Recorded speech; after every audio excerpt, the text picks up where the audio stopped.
Apple and Google to integrate next. That's humility. Focus is focus upon your core value proposition, store of value. Humility is accept the fact that Amazon, Facebook, Apple, and Google might have some asset that you don't have and accept their help. And then harmony is don't thumb your nose at the federal government or the tax authority or the regulators, right? Taxation is not theft, You know, at some point you can say affectionately, tongue-in-cheek, inflation is theft. You might get away with that. I think you cross the line when you say taxation is theft, right? And I think if we're going to live in harmony with the regulators and harmony with the government, then we have a chance to achieve the $250 trillion value proposition. If you're a crypto anarchist and you hate everything about the world, my advice to you would be make Bitcoin successful, make it worth $250 trillion, and your Bitcoins that you bought for $1 will make you richer than Jeff Bezos. And when you have $200 billion of your own money, then you can go and found your own country. And you can be a crypto anarchist or go to Mars and declare, you can do whatever you're going to do. But first, get the money.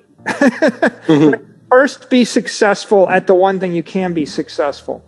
And I think that's the lesson I learned. There are a lot of people much more successful than me in business, obviously, right?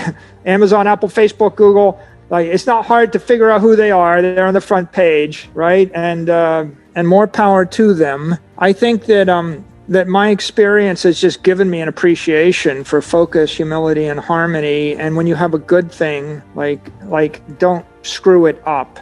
And if there's a biological metaphor for you, it's a chambered nautilus.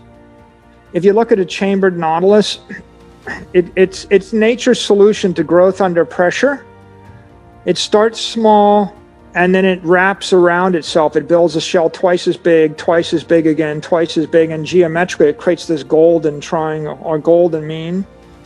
And it's always using its past assets as the superstructure, the foundation for its next expansion. And it grows 10,000 feet down, right? Under pressure, underwater pressure. If you have massive pressure on you from all directions all the time, how should you grow? You should grow like a spiral out, right? Because you don't want to reach beyond your fingertips because you will be smashed or broken. And the chambered nautilus is a stable growth structure under pressure. And I think we can learn a lot from that when we're thinking about how the industry evolves and how you evolve any particular business or product or service. I think that right now we're just in a situation where a lot of people still aren't focused. I mean, they're still not really, there's so much noise and they've got so many other things on their plate that they haven't really focused upon this as an extraordinary engineering breakthrough that's going to change the course of humanity. I don't think that Paul Tudor Jones or Stanley Druckenmiller or Bill Miller are really focused on it based upon what they've said.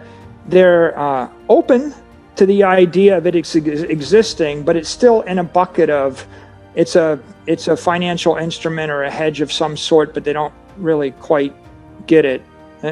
They're not thinking that it's a crypto energy reactor that's going to power $100 trillion worth of monetary energy. They're not even considering it. They haven't even considered it and dismissed it. See, like it's not like we disagree. It just like out there is noise, and somehow we need to get people to focus. And I don't think they're going to start to focus until after Bitcoin crosses the all-time highs, and maybe when it's double what it is right now, people may actually stop and give it 10 hours or an hour or 2 hours. I'm quite one of the reasons that I'm an enthusiastic evangelist is I'm quite sure that the criticisms from a Nouriel Roubini and a Ray Dalio and anybody else of Bitcoin, I'm sure that they would reverse those criticisms if they stopped for an hour and watched, say, my video I did with Salt Talks with Anthony Scaramucci. Because their criticisms are things like, well, it's a currency and it's not good for payments. I can't buy things with it, and the government's going to ban it. And if they understood it's not a currency, it's not a payment network. When you plug it into PayPal becomes the payment network, and their compliance rails solve all the compliance, KYC, AML issues. And now it's a store of value. And by the way, a store of value is appreciating 100% a year on average for the last 10 years. Bing, click. So what was your criticism again? Oh, the government's going to ban it. Okay, really? Like the IRS legitimized it. The head of the SEC just said it was a piece of property. The head of the OCC said that banks can custody it. And a senator just said she's going to explain it to Congress. Tell me again what your concern is? No, they haven't really spent an hour. At least they haven't got the right information. So if I tweet, I'm not tweeting to convince anybody. I'm tweeting hopefully so that they'll click on that link and they'll listen an hour. And if they won't click on the link, maybe someone that works for them will watch the link. And by the way, it's like, if Ray Dalio never watches that video, well, there's 10,000 other people like Ray Dalio that compete with Ray Dalio. And so I don't got to convince Ray.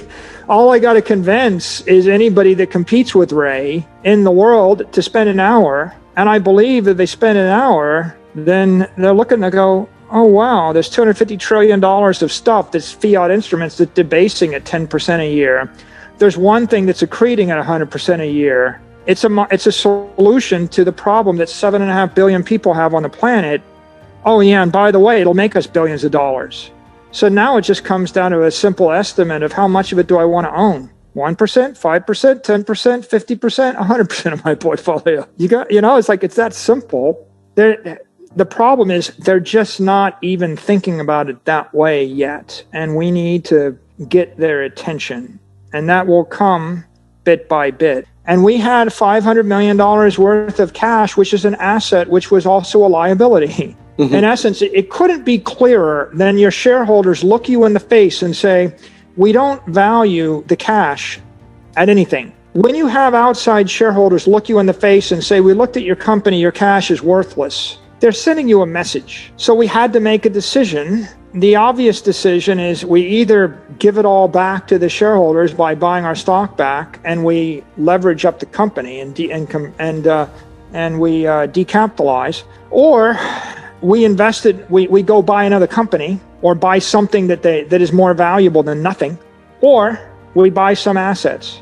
So we had a challenge, and if you have 10 million shares, you have 500 million, that's $50 a share. Well, when someone tells you that $50 a share is worth $0 a share, you got to do something. So what I did was work through this in a rational fashion. And ultimately, we concluded we couldn't buy another company with it. There's no way to diversify, or there's no accretive acquisition to be had on the horizon. So we went out to the market and we issued a $250 million tender offer combined with a $250 million purchase of Bitcoin.